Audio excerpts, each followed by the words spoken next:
அமெரிக்காவின் Abraham Lincoln போர்க்கப்பலையும் ஏனைய போர்க்கப்பல்களையும் மூழ்கடிப்பதற்காகவே Iran தயாரித்து வைத்து தற்போது களமிறக்கி இருக்கக்கூடிய தரமான அதிரடியான ஆயுதங்களும் அமெரிக்காவின் போர்க்கப்பல்களை மூழ்கடிப்பதற்காகவே உருவாக்கப்பட்டிருக்கக்கூடிய தனியான படைப்பிரிவும் ஈரானுடன் பேச்சுவார்த்தைகளை மேற்கொள்வதற்கும் நாங்கள் தயாராகவே இருக்கின்றோம் என்று அறிவித்த டொனால்ட் ட்ரம்பை கிழித்து தொங்கவிட்ட ஈரானினுடைய வெளியுறவுத்துறை அமைச்சரும் டொனால்ட் ட்ரம்புக்கு வழங்கப்பட்டிருக்கக்கூடிய நேரடியான மிரட்டல்களும் அமெரிக்க போர்க்கப்பல்களையும் அமெரிக்க கடற்படைகளையும் செங்கடல் பிரதேசத்திலே புதைப்பதற்கு தயாராக இருக்கக்கூடிய யெமன் ஹவுதிகளும் ஹிஸ்புல்லா இராணுவத்தின் அதிரடியான அறிவிப்புகளும் பதற்றத்தில் தடுமாறும் நெட்டன்யாகுவும் வெனிசுவேலாவை முற்றுகையிட்டதை போன்று ஈரானையும் முற்றுகையிட்டு ஈரானினுடைய எண்ணெய் கப்பல்களை கைப்பற்றுவதற்கு டொனால்ட் ட்ரம்ப் திட்டமிட்டுள்ளாரா?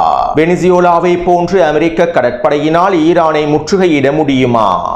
ஈரானுக்கு எதிரான தாக்குதல்களுக்கு நாங்கள் எங்களுடைய வான்பரப்பையும் துறைமுகத்தையும் நிலப்பிரதேசத்தையும் அனுமதிக்க மாட்டோம் என அறிக்கைகளை வெளியிட்ட அடிமை அரபுகளும் துபாய் மற்றும் தோஹாவின் பாதுகாப்புக்கு உத்தரவாதம் இல்லை என அறிவித்த ஈரானிய தலைவர்களும் ஈரானுக்கு எதிரான தாக்குதல்களை மேற்கொள்வதற்காக அமெரிக்கா அசர்பைஜானை முழுமையாக பயன்படுத்தப் போகின்றதா? காசாவில் முடிவுக்கு கொண்டு வரப்பட்ட பணைய கைதிகளுடைய பரிமாற்றமும் திறக்கப்பட போகும் ரஃபா கடவை பிரதேசமும் வெளியேற்றப்பட போகும் பலஸ்தீனிய மக்களும்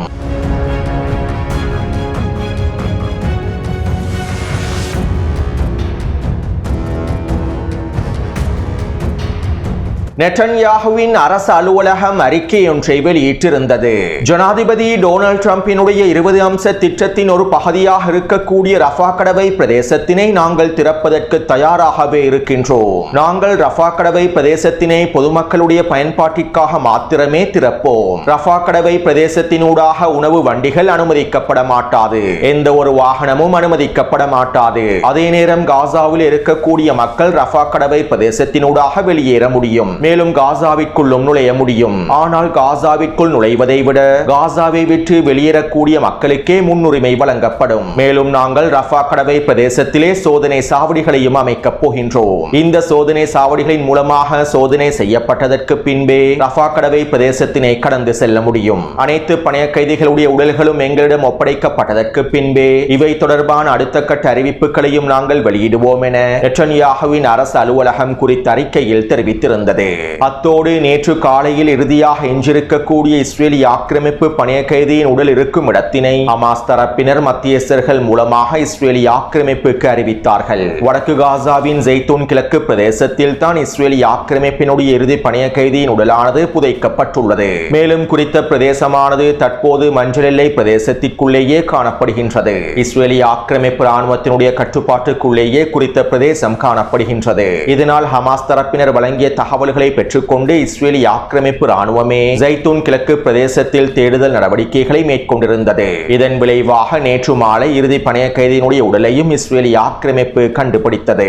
மேலும் நாங்கள் எஞ்சிருக்கக்கூடிய எங்களுடைய பணைய கைதியின் உடலையும் முழுமையாக மீட்டெடுத்து விட்டோம் என நெட்டன்யாகுவின் அரசு அலுவலகமும் உத்தியோகபூர்வமான அறிக்கைகளை வெளியிட்டிருந்தது.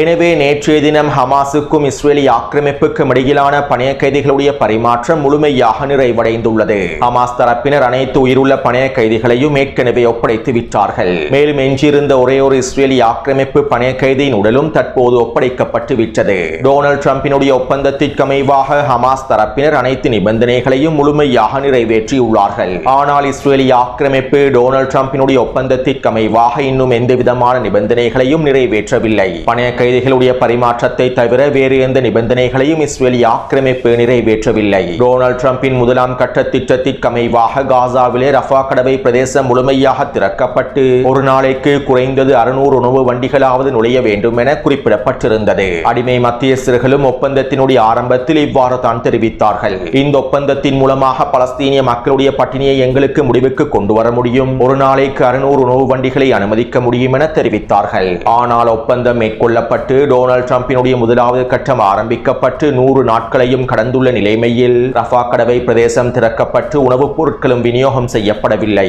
பலஸ்தீனிய மக்களுக்கான அத்தியாவசிய உணவுப் பொருட்கள் இன்னும் வழங்கப்படவில்லை.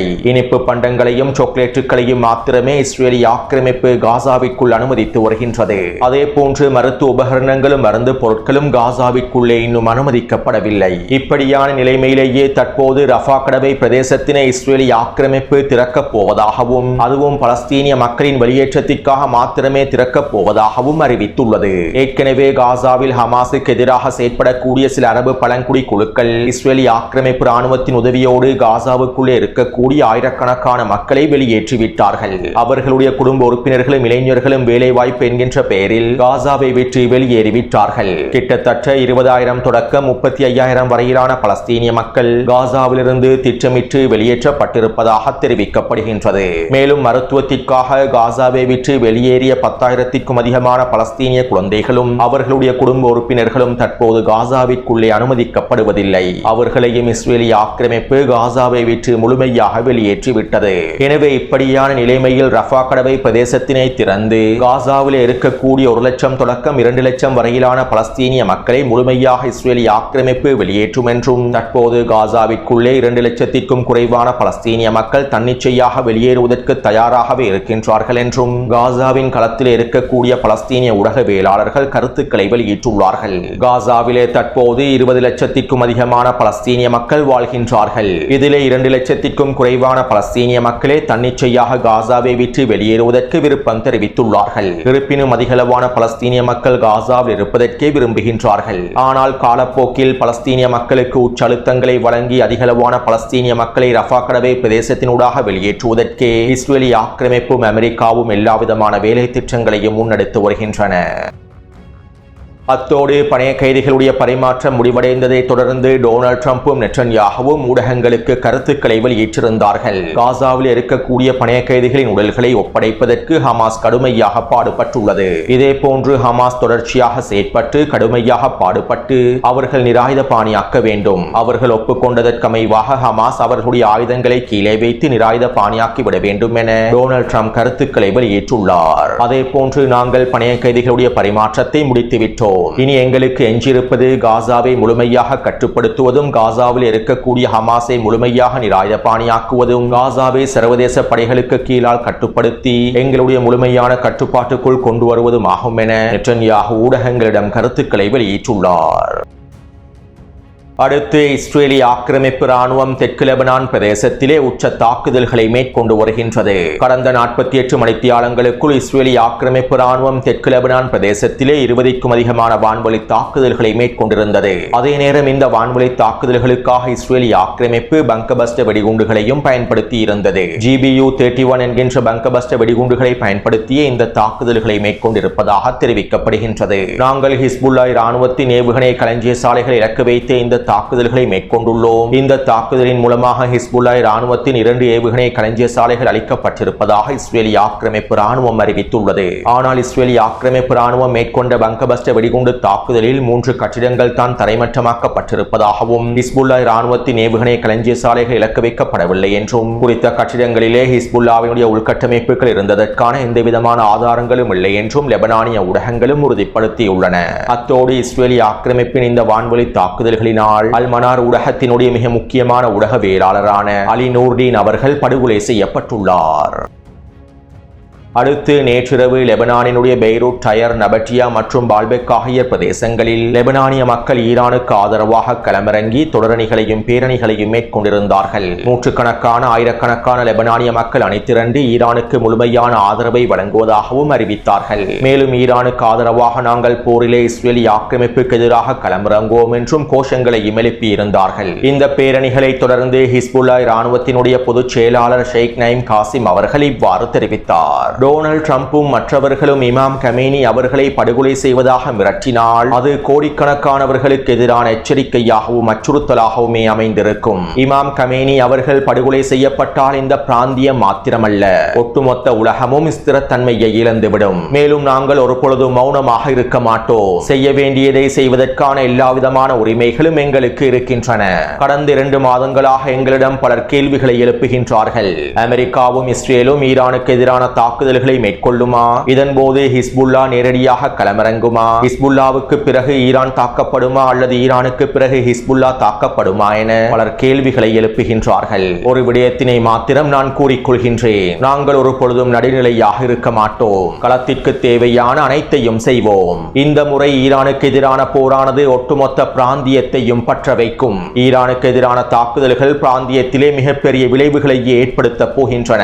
எங்களை படுகொலை செய்வதாக நீங்கள் அச்சுறுத்தல்களை வெளியிட வேண்டாம். ஏனென்றால் எங்களுடைய மரணம் உங்களிடத்தில் இல்லை, அது இறைவனிடத்திலேயே இருக்கின்றது. மேலும் நாங்கள் ஈரானோடும் ஈரானிய மக்களோடுமே இருக்கின்றோம். களத்திலே அனைத்திற்கும் தயாராகவே இருக்கின்றோம் என ஹிஸ்புல்லாவினுடைய பொதுச் செயலாளர் மிரட்டலான அறிவிப்புகளை வெளியிட்டிருந்தார்.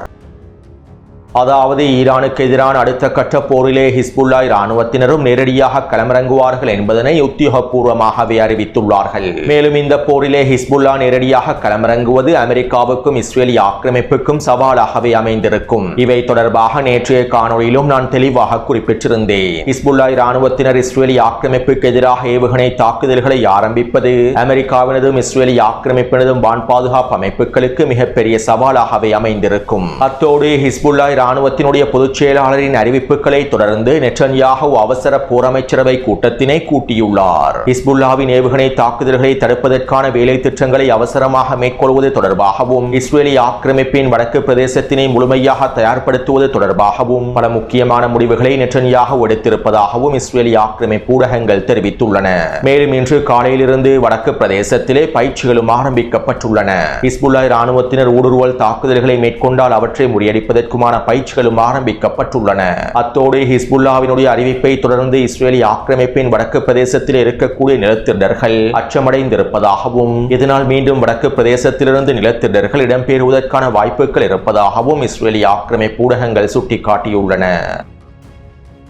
அடுத்து ஈராக்கினுடைய எதிர்ப்பு குழுக்களும் அவசரமாக அணிதிரட்டல்களை மேற்கொண்டு வருகின்றார்கள். இதற்கமைவாக ஈராக்கிய எதிர்ப்பு குழுக்கள் போராளிகளுக்கு தியாக படிவங்களையும் அனுப்பி வைத்துள்ளார்கள் என்றும் ஈராக்கின் காத்திப் ஹிஸ்புல்லா இராணுவத்தினுடைய தலைவரும் இந்த படிவங்களை நிரப்பியுள்ளார் என்றும் ஒரு மிகப்பெரிய போருக்கான தயார்படுத்தல்களையே அனைவரும் மேற்கொண்டு வருவதாகவும் ஈராக்கிய ஊடகங்கள் குறிப்பிட்டுள்ளன.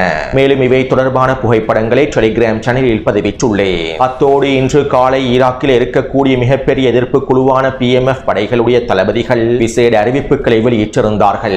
ஈரானுக்கு ஆதரவான மிகப்பெரிய போருக்கு அனைவரும் தயாராகுங்கள். அனைத்து அணிதிரட்டல்களும் முழுமையாக தயார்படுத்தப்பட வேண்டும். நாங்கள் அடுத்த கட்ட போருக்கு முழுமையாக தயாராகவே இருக்கின்றோம். ஈராக்கில் இருக்கக்கூடிய எதிர்ப்பு போராளிகள் அனைவரும் நேரடியாக போரில் களமிறங்குவதற்கு தயாராகவே இருக்கின்றார்கள் என 2,38,000 போராளிகளை கொண்டிருக்கக்கூடிய PMF படையினுடைய தளபதிகள் அறிக்கைகளில் குறிப்பிட்டுள்ளார்கள். அத்தோடு பலஸ்தீனிய போர்முனைக்கு ஆதரவான எதிர்ப்பு குழுக்களுடைய தலைவர்கள் தளபதிகள் போராளிகள் மற்றும் ஈரானினுடைய தலைவர்கள் தளபதிகள் போராளிகள் அனைவரும் ஹதீத் சீனி மோதிர கற்களை அணிந்திருப்பதாக தெரிவிக்கப்படுகின்றது. மிகப்பெரிய போர்க்களத்தை நோக்கிய பாதையிலேயே இந்த ஹதீத் சீனி மோதிர கற்களை அணிவார்கள். இதற்கமைவாகவே தற்போது ஈரான் மற்றும் எதிர்ப்பற்றுகளுடைய தலைவர்களும் தளபதிகளும் போராளிகளும் ஹதீத் சீனி மோதிர கற்களை அணிந்திருப்பதாகவும் இது மிகப்பெரிய போருக்கான உறுதிமொழியை குறிக்கின்றது என்றும் தெரிவிக்கப்படுகின்றது. அத்தோடு ஹதீத் சீனி மோதிரக்கல் தொடர்பான மேலதிக தகவல்கள் எனக்கு தெரியாது. தெரிந்தவர்கள் கீழே கமெண்ட்ஸில் உங்களுடைய கருத்துக்களை பதிவிடுங்கள்.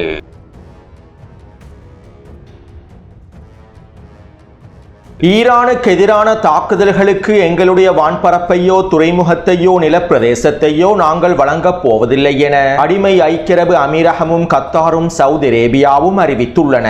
ஆனால் இந்த அடிமைகளுடைய இந்த அறிக்கைகள் அனைத்தும் வெற்று அறிக்கைகள் மாத்திரமே. ஈரானுக்கு எதிரான அனைத்து தாக்குதல் திட்டங்களும் சவுதி அரேபியா, ஐக்கிய அரபு அமீரகம் மற்றும் கத்தாரினுடைய அமெரிக்க இராணுவ தளங்களிலேயே வகுக்கப்படுகின்றன. 12 நாள் போரின் போதும் சவுதி அரேபியாவும் ஏனைய அடிமைகளும் இவ்வாறு தான் அறிக்கைகளை வெளியிட்டார்கள். ஆனால் அமெரிக்காவும் இஸ்ரேல் ஆக்கிரமிப்பும் சவுதி அரேபியா, ஐக்கிய அரபு அமீரகம் மற்றும் கத்தாரினுடைய வான்பரப்பை முழுமையாக பயன்படுத்தின.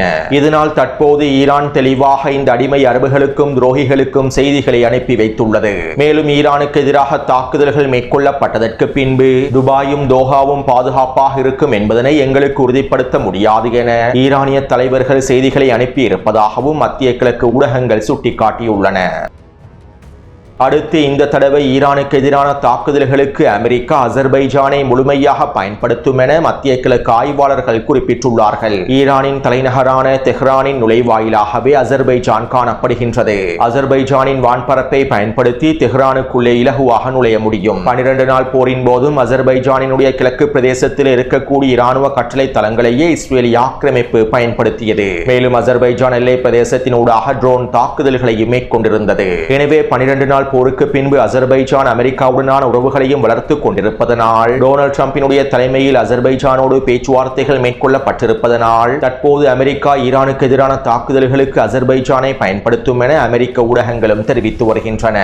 அடுத்து டொனால்ட் ட்ரம்ப் நேற்றிரவு எக்ஸியோஸ் ஊடகத்திடம் இவ்வாறு தெரிவித்தார். ஈரானுக்கு எதிராக நான் என்ன செய்வேன் என்பது பற்றி பேசுவதற்கு விரும்பவில்லை.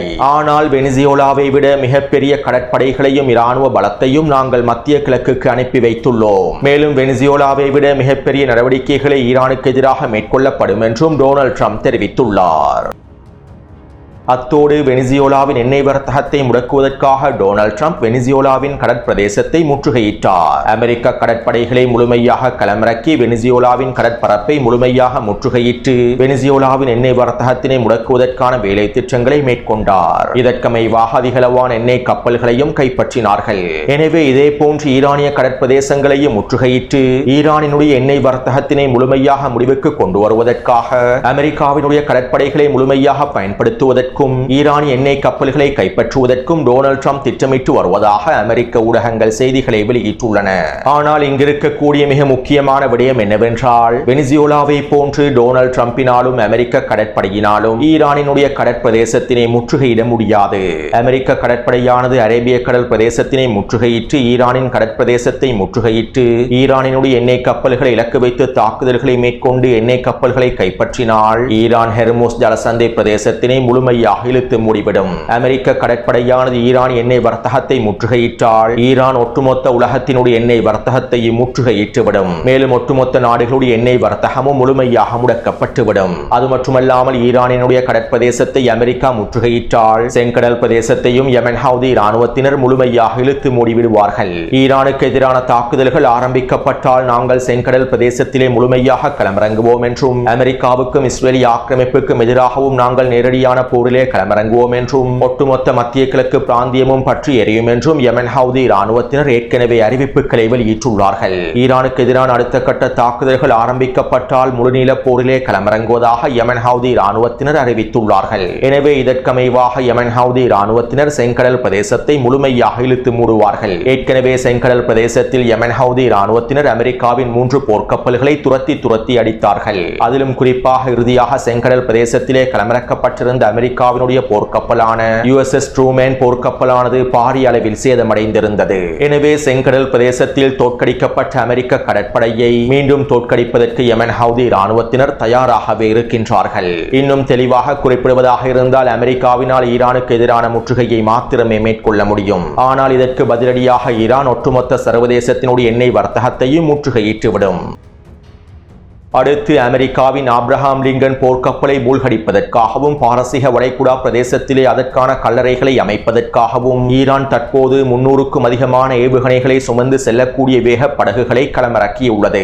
அதாவது அமெரிக்காவினுடைய போர்க்கப்பல்களை மூழ்கடிப்பதற்காகவே ஈரான் 300க்கும் அதிகமான வேக படகுகளை கொண்டிருக்கக்கூடிய தனியான படைப்பிரிவையும் உருவாக்கியுள்ளது. இந்த தனியான படைப்பிரிவிலே 300க்கும் அதிகமான வேக படகுகள் ஏவுகணைகள் காணப்படுகின்றன. இந்த வேக படகுகள் மூலமாக போர்க்கப்பல்களை சுற்றி வளைத்து ஏவுகணை தாக்குதல்களை மேற்கொள்ள முடியும். மேலும் இந்த வேக படகுகள் தற்கொலை படகுகளாகவும் செயற்படும். இந்த வேக படகுகளை போர்க்கப்பல்களில் மோதவிட்டு போர்க்கப்பல்களை சிதைக்கக்கூடிய திறன்களையும் கொண்டிருக்கின்றன. எனவே தற்போது ஈரானிய கடற்படையினர் அமெரிக்க போர்க்கப்பல்களுக்காகவும் அமெரிக்க கடற்படைக்காகவும் விசேடமாக உருவாக்கப்பட்டிருக்கக்கூடிய ஆயுதங்களை உள்ளடக்கிய ஏவுகணைகளை உள்ளடக்கிய வேக படகுகளை முழுமையாக களமிறக்கியுள்ளார்கள். மேலும் இந்த வேக படகுகளோடு உள்ளடங்கி இருக்கக்கூடிய தனியான படைப்பிரிவையும் களமிறக்கியுள்ளார்கள்.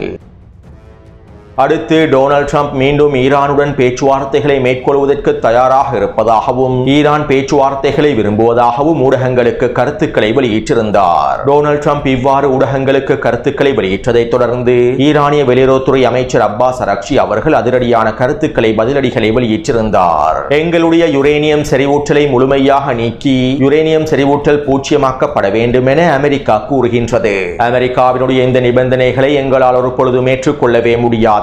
அதே போன்று எங்களுடைய ஏவுகணை திட்டங்களை முழுமையாக முடக்குமாறும் நிறுத்துமாறும் ஏவுகணைகளை அகற்றி விடுமாறும் அமெரிக்கா நிபந்தனைகளை விதிக்கின்றது. எங்களுடைய ஏவுகணை திட்டங்கள் தொடர்பாக பேசுவதற்கு அமெரிக்காவுக்கு எந்த உரிமையும் இல்லை. ஈரான் எந்த வெளிநாட்டவரின் கட்டளைகளுக்கும் அடிபணியாது. ஈரான் என்பது ஒரு சுதந்திரமான தனித்துவமான நாடாகும். நாங்கள் எப்போதும் சுதந்திரமாகவே முடிவெடுப்போம். அதே போன்று நாங்கள் எந்த ஒரு இறையாண்மை கொண்டிருக்கக்கூடிய நாட்டையும் தாக்கியதில்லை. எங்களுடைய தற்காப்புக்காகவே நாங்கள் செயற்படுகின்றோம். மீண்டும் தேவைப்பட்டால் எங்களுடைய தற்காப்புக்காக நாங்கள் அனைத்தையும் செய்வோம். பாரசீக வளைகுடா பிரதேசம் ஈரானின் கொள்ளைப்புறமாகும். ஒட்டுமொத்த மேற்கத்திய நாடுகளின் வாழ்வாதாரமும் எங்களுடைய கொள்ளைப்புறத்தில் தான் இருக்கின்றது. அனைத்தும் சரியாக இருந்தால் எங்களுடைய கொள்ளைப்புறமும் சரியாக இருக்கும். இல்லாவிட்டால் எங்களுடைய கொள்ளைப்புறத்தில் செய்ய வேண்டிய அனைத்தையும் நாங்கள் செய்து முடிப்போம். நாங்கள் டொனால்ட் ட்ரம்புக்கு நேரடியான எச்சரிக்கைகளை வழங்குகின்றோம். டொனால்ட் ட்ரம்புக்கு நேரடியான எச்சரிக்கைகளை வழங்குகின்றோம் என ஈரானிய வெளியுறவுத்துறை அமைச்சர் அப்பாஸ் அரக்சி அவர்கள் மிரட்டலான பதிலடிகளை வழங்கியுள்ளார். எனவே இந்த காணொளி தொடர்பான கருத்துக்களை பதிவிடுங்கள். தொடர்ந்தும் என்னுடன் இணைந்திருங்கள். நன்றி, வணக்கம்.